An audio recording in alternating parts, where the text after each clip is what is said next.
The next game that I want to talk to you guys about is my favorite.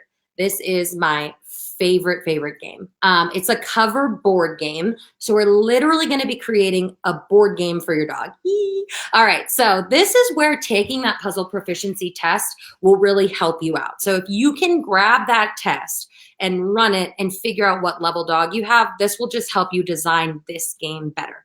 So here's what you're going to need for your test. And I'll give everybody a sec if you want to get like pen and paper and write down the ingredients for this fun DIY. I'll go over slowly everything that you'll need to complete it. So depending on the level of your dog, if we're working with a beginner or a shy beginner, you're going to need literally some paper, just like paper that you can ball up. Let's see, I have a notebook here just so I can demo for you. Also, if you have a dog that is ball crazy, that absolutely is like, oh, tennis balls, this game is for you because it will help teach your ball crazy dog how to leave balls that are rolling away alone and not chase after them. It's kind of a dual purpose game, which is why I really love it. So if you have a beginner or a shy beginner, you're literally just going to be using these kinds of balls, right? Very simple, lightweight, right? The lighter it is, the easier it is for your dog to move, the more likely they are going to want to be to engage, especially if we're working with a shy beginner or beginner puzzler. So just to kind of break down the level of puzzlers, your shy beginners are dogs that are kind of fearful, where the idea of kind of pushing, even pushing a cup over, the sound of that plastic cup toppling is terrifying to them.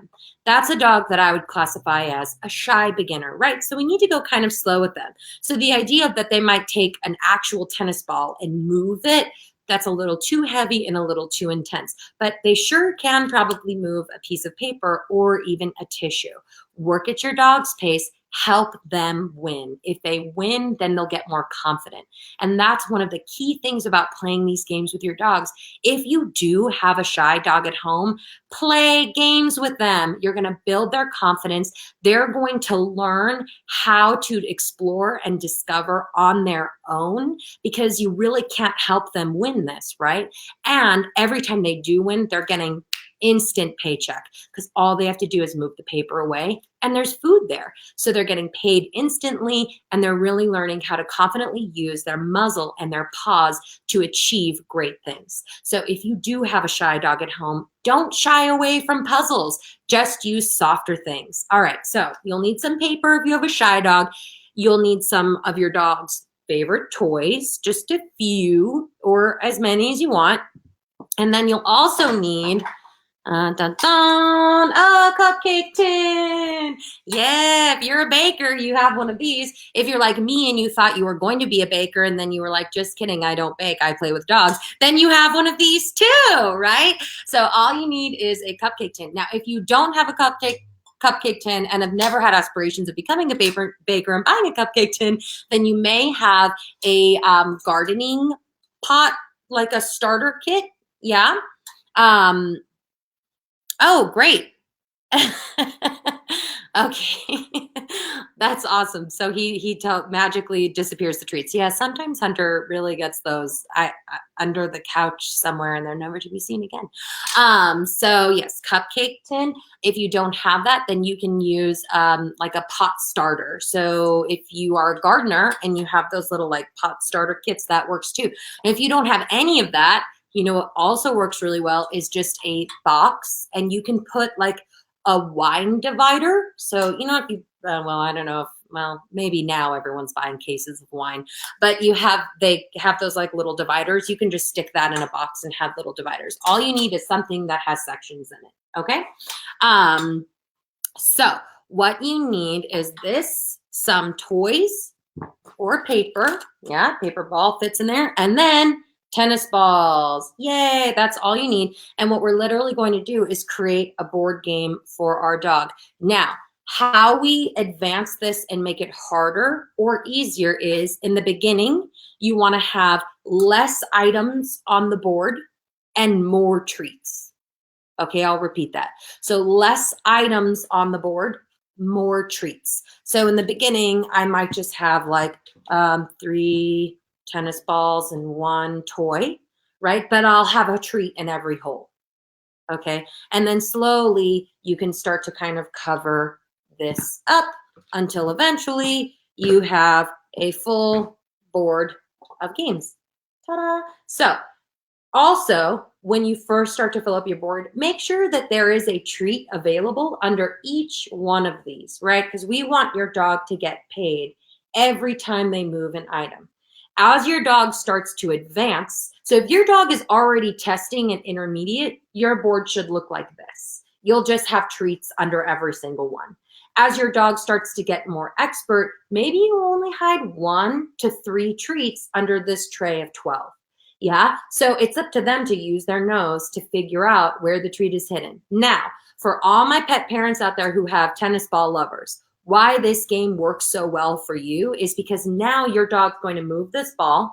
It's going to start rolling away, and they have a choice to chase the ball like they always do. You know, when you play fetch and they bring you the ball and they drop it and you go to grab it and it rolls and they pick it up again and you're like, no, right? And you're like, how do I make them leave it alone? This helps with that because now this ball is going to roll away and they have a choice. Go chase the ball or eat the treat they just discovered, right? So now they're getting an instant paycheck for leaving this rolling ball away alone, and they're getting used to the picture of seeing your hand grabbing this ball, and they're getting paid for it instantly. So if you do have a tennis ball lover, just fill this thing up with tennis balls and let your dogs go at it. So I'll demo really quickly so you can watch Hunter play around so you can see how it works. And then, yeah, have fun with this. I mean, toys, balls, I have a mixture of everything on here. And just remember, for our shy beginners, lighter weight items like paper and tissue paper help your dog succeed, win, and then you can move on to like stuffed animals. Still very lightweight, easy to move off the board, and then they get to have that win. All right, so I'll bring you back on the floor with me. Let's see. All right, here we go. All right, Bubba's. I know, there's nothing in there right now. He's like, what do you want me to do with this? So I'll just fill it up right in front of his face. Laziest puppy. He's literally going to play from this laying down position. You can also help your dog by holding on to the board game, because as they do start to move it around, especially for my shy dogs, if they move this and it makes like a scraping sound on the floor, it will actually scare them and then they'll have an aversion.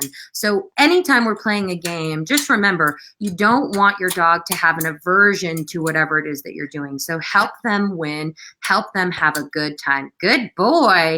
And then what I do to help Hunter out is I just take away the toys that he's already revealed. So if he's already eaten the treat out of it, then I'm going to take the toy away. Good job. Good boy, get it. Good boy. Make sure you encourage, lots of positive reinforcement. Good job, buddy. Wow, what a good boy. That's so impressive. I know, you're doing a great job. Good boy, get it. Yes. Oh, wow. Right. Especially with the tennis balls, because sometimes they plop into another one and then he's just taking the same ball off a bunch of times. That's not very fair. Good job, buddy. I think you found them all. Yes. All right. So that is how you create a cover board game. And again, you can make that board out of anything you like, so long as there's little sections where you can hide treats and cover them with really whatever you want. I mean, you could even use like a measuring cup if you wanted to. Just anything lightweight that they can kind of pick up and move.